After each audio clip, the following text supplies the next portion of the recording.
नमस्कार, आप देख रहे हैं मैंने न्यूज लाइव में हूँ आपके साथ खुशी। आगे दिखता है कुछ खास खबरें। दुष्कर्म की शिकायत पर विश्वास न करना नारी का अपमान। 1000 रुपए कोर्ट, 6000 रुपए कोर्ट जुर्माने की सजा मानसिक विक्षिप्त के सुनाई है। आरोपी का नाम 7 दुराचार दोषी को 10 साल की जेल। नागपुर के दिव्यांगों से जुड़े मामलों के विशेष सत्र न्यायालय ने मानसिक रूप से विक्षिप्त युवती के साथ दुष्कर्म कर उसे मां बनाने की आरोपी व्यक्ति की 10 साल की जेल और 5000 रजनी का है और वह नागपुर जिले के भिवापुर तहसील के गांव का निवासी है। अदालत ने उसे भादीव की 337 के तहत दोषी करार दिया है। अपने फैसले में न्यायालय ने कहा कि भारतीय समाज व्यवस्था के अनुसार कोई भी स्त्री अपने साथ दुष्कर्म की झूठी शिकायत करके अपना मान सम्मान दावा पर नहीं लगाना चाहेगी। ऐसे में अगर कोई श्री महिला अपने पर दुष्कर्म की शिकायत करते हैं तो उस पर विश्वास करना स्वाभाविक प्रक्रिया है। अगर हम उसकी न करें तो यह नारी का अपमान है। दरअसल पुलिस में पीड़िता की बहन शिकायत की थी कि फरियादी के अनुसार आरोपी ने उसकी बहन के साथ दुष्कर्म किया है। जुलाई 2020 में उनकी बहन और उसकी मां जब खेतों में काम कर रहे थे तो बहन के पेट में तेज दर्द उठा। जब उसे अस्पताल ले जाया गया तो पता चला कि वह 6 महीने की गर्भवती है। परिजनों ने पूछने पर उसने बताया कि आरोपी ने उसके साथ दुष्कर्म किया है। पुलिस ने मामला दर्ज करके जांच शुरू कर दी है। कुछ ही दिनों बाद पीड़िता ने एक बच्चे को जन्म दिया। सहमति का कोई अर्थ नहीं है। इस मामले में आरोपी ने दलील दी थी कि उसने युवती के साथ कोई जोर जबरदस्ती नहीं की। दोनों के बीच आपसी सहमति से शारीरिक संबंध बने थे, लेकिन इस प्रकरण में युवती का बर्ताव सामान्य नहीं था। उससे पूछताछ के लिए विशेष प्रशिक्षक शिक्षकों की मदद लेनी पड़ी।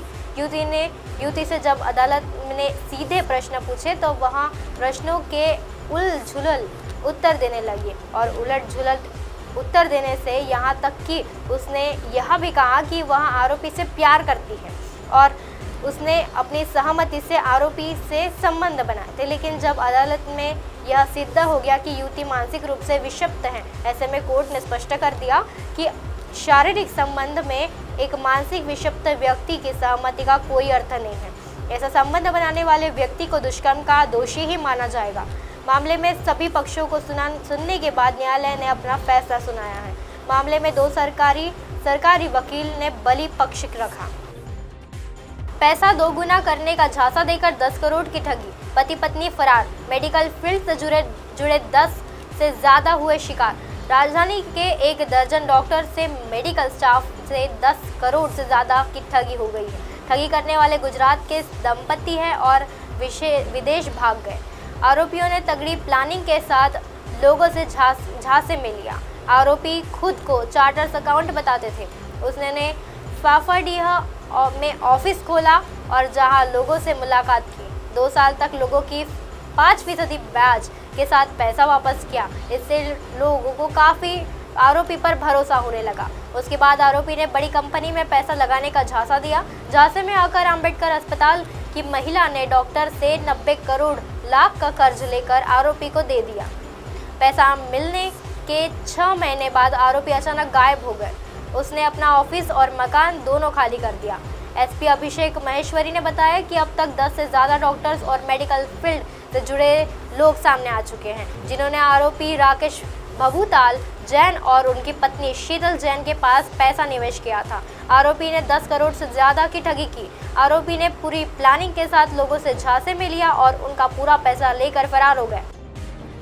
कुल्हाड़ मरकर ग्रामीण की हत्या। दोपहर से लापता पत्नी ने वापस लौटकर सीधी चुप्पी। परिवार वालों के बयान में विरोधाभास। कांकेर जिले के ग्राम निशानहरा के वापस खासपरा में एक ग्रामीण की मंगलवार को कुल्हाड़ी मारकर हत्या कर दी गई। परिवार को हत्या की जानकारी तब हुई जब मृतक भानुराम मांडवी का भतीजा उसे ढूंढते हुए घर पहुंचा। वारदात कोतवाली थाना क्षेत्र में हुई। भानुराम के भतीजे राय सिंह मांडवी ने कहा कि 2 नवंबर की जब वो अपने खेत में जा रहा था तो चाचा ने उनके घर के सामने देखा था। जब शाम 4 बजे खेत से लौटे तब जब वक्त को चाचा भानुराम मांडवी के घर की ओर गुजर रहा था तो उनका दरवाज़ा खुला देखकर वह अंदर चला गया। जब वह कोई नज़र नहीं आया, चाचा चाची को आवाज़ लगाते हुए जब अंदर कमरे में गया तो वहाँ बिस्तर पर चाचा भानुराम मांडवी की लाश पड़ी हुई थी। अब आप हमारे चैनल को अपने मोबाइल पर भी देख सकते हैं। मोबाइल ऐप पर देखने के लिए प्ले स्टोर से MNS न्यूज़ ऐप से डाउनलोड करें। Insta, link, Twitter, haiku, Facebook और कई सोशल मीडिया के प्लेटफॉर्म पर हमारा चैनल उपलब्ध है। आप इसे यूट्यूब पर भी देख सकते हैं। आप हमारे चैनल को लाइव भी देख सकते हैं www.mnsnews.com पर। फिलहाल वक्त चला देश को ब्रेक का। ब्रेक से लौटने के बाद देखिएगा देश और दुनिया की तमाम खबरें बने रही है MNS न्यूज़ पर। नमस्कार।